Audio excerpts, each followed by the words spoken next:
Hello students, topic linear equation में हमने type number 1 पढ़ रखा था। हमारे फर्स्ट लेक्चर में आपको जाके देखो तो solution of linear equation type number 1 means अगर लीनियर का पार्ट है तो कैसे सॉल्व करोगे वो मैंने आपको डिस्कस कर रखा है। आई होप आप सभी को समझ में आया होगा वो पार्ट। आज उस लेक्चर के आगे हम प्रोसीड करने वाले हैं, ठीक है ना। और उस लेक्चर के बेसिस पे ही प्रॉपर्टी डिस्कस करना है मुझे। और आई होप आप लोग अच्छे होंगे और अपने पढ़ाई को लेके अपनी पढ़ाई स्टार्ट कर दी होगी। और 11th क्लास के लेके कुछ पॉलिसी चेंज हो रही है धीरे धीरे, लेकिन अभी उसको देखो लागू होने में कितना टाइम लगता है। बट अभी तो जिस प्लेटफॉर्म पे हम लोग हैं उसी प्लेटफॉर्म पे काम करना है।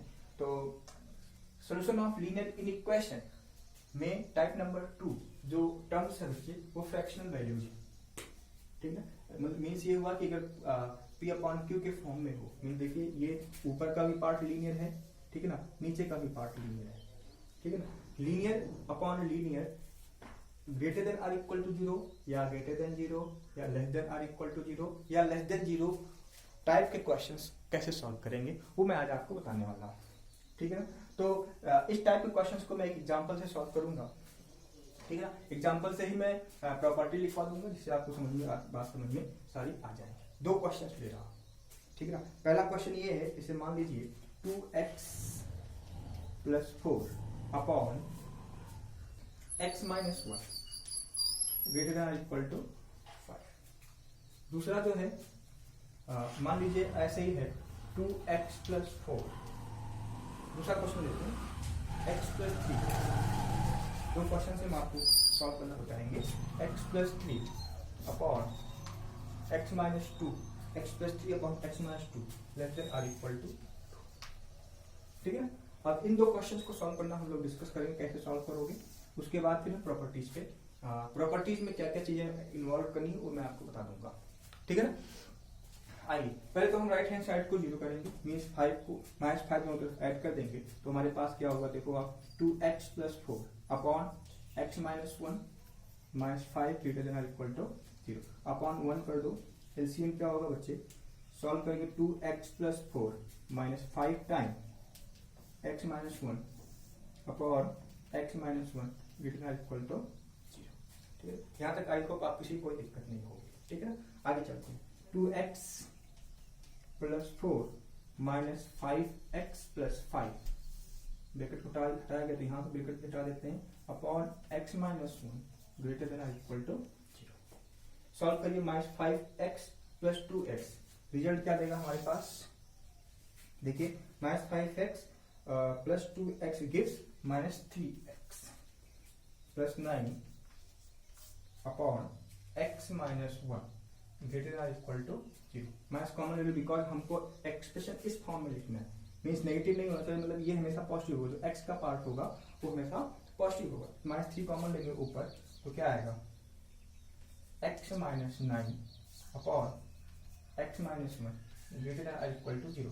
अब आप यहाँ देखो -3, अब -3 से अगर हम डिवाइड कर रहे हैं या मल्टीप्लाई कर रहे हैं तो आपको पता है ना इनइक्वालिटी चेंज हो जाती है, जो इनइक्वालिटी का सिंबल है वो चेंज हो जाता है। फॉर एग्जाम्पल आप देख लो 3 लेस देन 4 है, सिंपल सी बात है, 4 बड़ा है, लेकिन जैसे ही माइनस से मल्टीप्लाई करेंगे अब आप बताइए कौन बड़ा है, -3 या -4, सिंपल सी बात है, ठीक है। जैसे ही माइनस से मल्टीप्लाई करेंगे इनइक्वालिटी क्या हो जाएगी बच्चे, चेंज हो जाएगी। तो ये क्या होगा, x upon 9 upon x - 1 less than equal to 0। यहाँ पे आपको माइंड यूज करना है, ठीक है ना। माइंड यूज करने का मतलब ये है कि एक बार न्यूमरेटर इक्वल टू 0 पुटअप कर दो, एक बार आप डिनोमिनेटर इक्वल टू 0 पुटअप कर दो, ठीक है।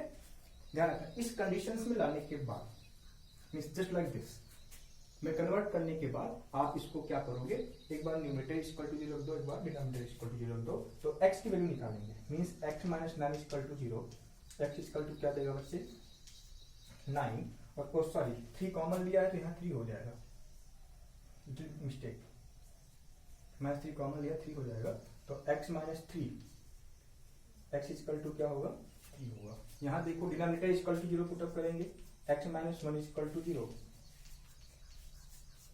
ठीक है। अब ये वैल्यू को हम नंबर सिस्टम पे नंबर लाइन पे रिप्रेजेंट करते हैं, जैसे कि जिसकी जो पोजीशन होती है, ठीक है। पहले 1 फिर 3। आप देखिए अब 3 के आगे की जो भी वैल्यू है पुटअप करके देखते हैं क्या मिलने वाला है मुझे, ठीक है ना। तो अगर हम 3 के आगे की बात करेंगे तो 4 5 6 7 8 आएगा, ठीक है ना। तो उस पे वैल्यू एक बार हम 4 रखते हैं, 4 - 1 अपॉन 4 - 1 3, मतलब क्या हुआ 4 - 3 1 upon 3 which is positive. Means क्या हुआ, अगर हम 3 के आगे जाएंगे तो हमें क्या देगा, पॉजिटिव रीजन देगा, ठीक है ना। अब 1 और 3 के बीच में सिंपल सी बात है माइनस देगा, अल्टरनेट चलेगा, यहाँ प्लस दिया तो यहाँ डेफिनेटली माइनस, और फिर क्या देगा, प्लस देगा, ठीक है ना। ये रीजन हमें डिसाइड करना आना चाहिए, ठीक है ना। अब आप फिर से समझ लो, ठीक है ना। पहले न्यूमरेटर को 0 रखा, पॉइंट निकाला, डिनोमिनेटर को 0 रखा, पॉइंट निकाला, उस पॉइंट को नंबर लाइन के रिप्रेजेंट किया। उसके बाद कितने रीजन बने, according to this case there are 3 region, this -∞ to 1, एक रीजन तो ये बना, एक रीजन बना 1 to 3, और दूसरा रीजन बना 3 से इन्फिनिटी तक, ठीक है ना, 3 से इन्फिनिटी तक। अब देखो हमें कौन सा रीजन चाहिए, हमें एक ऐसा रीजन चाहिए जो 0 से छोटा हो। 0 से छोटा होने का मतलब क्या, we are getting negative value. Negative value का मतलब कहां दे रहा है, ठीक है ना। ये बात समझ में आ गई, ये रीजन हमने डिसाइड कर लिया यहां से। अब देखिए वैल्यू हमारे किसके बात में, 1 और 3 की बात कर रहे हैं। अब देखिए डिनोमिनेटर कभी 0 हो सकता है नहीं, क्योंकि 0 हुआ तो वैल्यू क्या हो जाएगी, इन्फिनिटी। मतलब ये हुआ, ये वैल्यू हमारा क्या देगा, ओपन देगा, और 3 हो सकता है बिकॉज 0 के इक्वल है, ठीक है ना। बात समझिएगा, अगर 3 रखेंगे तो रिजल्ट हमारा 0 हो जाएगा, विच आर इक्वल टू 0, मतलब गेट लेस देन या फिर उसके बराबर, लेस देन हो या फिर उसके बराबर हो, तो x इक्वल टू 3 पे वैल्यू क्या हो जाएगी, बराबर हो जाएगी। तो हमने 3 को लेना है, बट 1 को नहीं ले सकते। 1 रखेंगे क्या आएगा, आप देखो 1 रखेंगे तो -2 अपॉन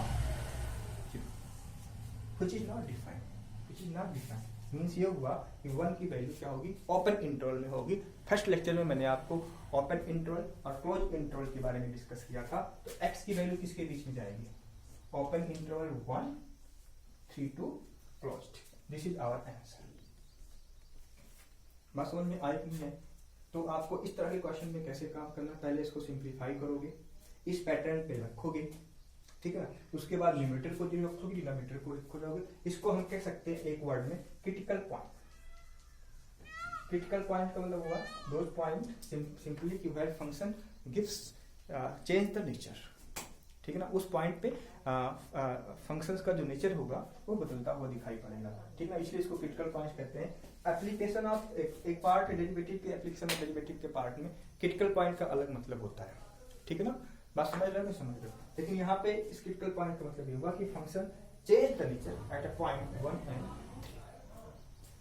बात समझ में आ गई नहीं आ गई, तो ये फिर उसके बाद नंबर को रिप्रेजेंट कर लेंगे। उसके बाद रीजन, जो जितने रीजन डिफाइन है उस रीजन में पॉजिटिव मिलने वाला है या नेगेटिव मिलने वाला है, वो डिसाइड करने के बाद यहाँ पे हम फोकस करेंगे कि हमें कौन सी वैल्यू चाहिए, पॉजिटिव या नेगेटिव।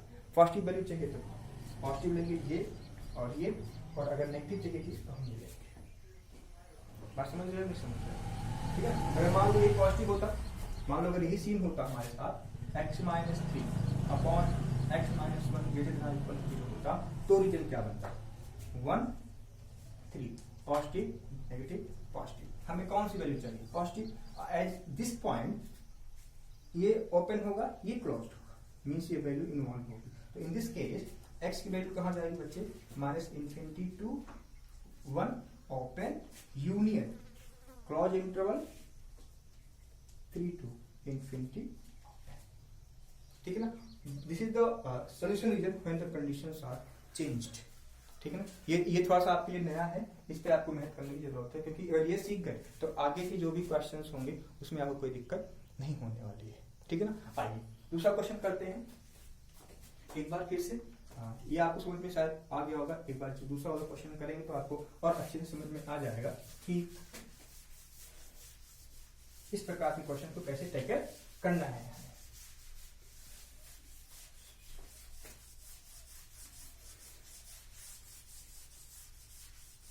देखिए सिंपली सॉल्व करिए इसको, x + 3 upon x - 2 - 2 less then और इक्वल टू 0 अपॉन 1 कर देते हैं। एलसीएम क्या होगा बच्चे, x - 2 ये क्या देगा, x + 3 - 2x + 4, मैं डायरेक्ट लिख दिया minus 2x plus 4 less than और इक्वल टू 0। क्या देगा हमारे पास